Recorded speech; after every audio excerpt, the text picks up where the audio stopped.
Capricorn, or Cap Anderson, has never watched television. He's never tasted a pizza, never even heard of a wedgie. Since he was little, his only experience has been living on a farm commune and being homeschooled by his hippie grandmother, Rain. But when Rain falls out of a tree while picking plums and has to stay in the hospital, Cap is forced to move in with a guidance counselor and her cranky teen daughter and attend the local middle school.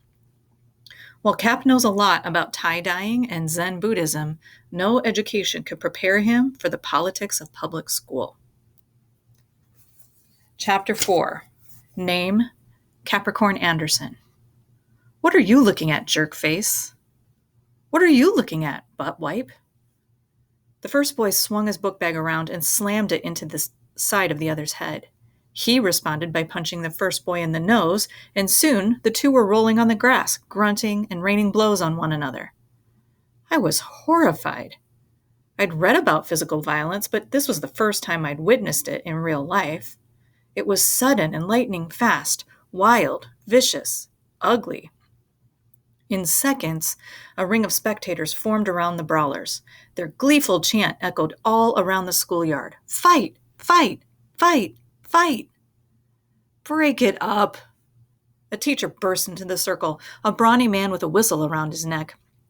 He squeezed himself between the combatants and pushed them apart. All right, who started it? He did, the two chorused, each pointing at his opponent. The teacher gazed around at the spectators. Any witnesses? Nobody said a word. Come on, who saw what happened? I did, I volunteered. Well? Buttwipe wanted to know what Jerkface was looking at, and Jerkface wanted to know what Buttwipe was looking at. I turned earnest eyes on the bloody and dirt-smeared brawlers. You were barely 3 inches apart. Couldn't you see you were both looking at each other? The teacher reddened. Who do you think you are, Jerry Seinfeld? You must have me confused with another student, I told him. My name is Capricorn Anderson. Are you talking back to me? I hesitated. The whistle teacher had asked me a question, and I'd answered by talking. Yes? I ventured, uncertainly. By the time he was finished yelling, both fighters had boarded their buses and gone home. I was the one who got sent to Mr. Kasigi's office. I was waiting on the bench when Mrs. Donnelly appeared. I leaped up. Is Rain going to be okay? That's why I'm here. Let's take a ride over there and find out. Her brow furrowed. What are you doing in the hot seat? I have a smart mouth, I replied honestly. It's against the rules.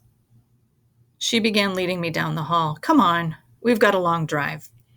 I'll straighten everything out with Mr. Kasigi. It took more than an hour to get to the hospital, but it was worth it. Good news, Rain's operation was a success. So can we go back home? I asked. Rain smiled sadly. The doctor was right.